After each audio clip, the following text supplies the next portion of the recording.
కీర్తనల గ్రంథము 4వ అధ్యాయం. నా నీతికి ఆధారమగు దేవా, నేను మోరపెట్టునప్పుడు నాకుత్తరమిమ్ము. ఇరుకులో నాకు విశాలత కలుగజేసినవాడవు నీవే. నన్ను కరుణించి నా ప్రార్థన నంగీకరించుము.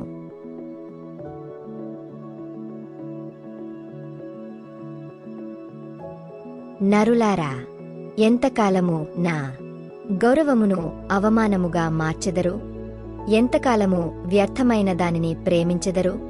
ఎంతకాలము అబద్ధమైన వాటిని వెదకెదరు?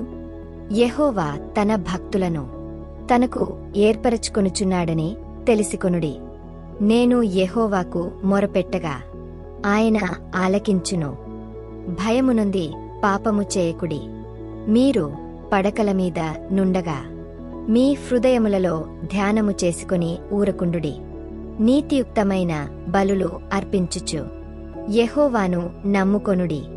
మాకు మేలు చూపువాడెవడని పలుకువారనేకులు. యెహోవా, నీ సన్నిధికాంతి మామీద ప్రకాశింపజేయుము. వారి ధాన్య ద్రాక్షారసములు విస్తరించిన నాటి సంతోషము కంటే అధికమైన సంతోషము నీవు నా హృదయములో పుట్టించితివి. యెహోవా, నెమ్మదితో పండుకొని నిద్రపోవుదును. నేను ఒంటరిగా నుండినను నీవే నన్ను సురక్షితముగా నివసింపజేయుదువు.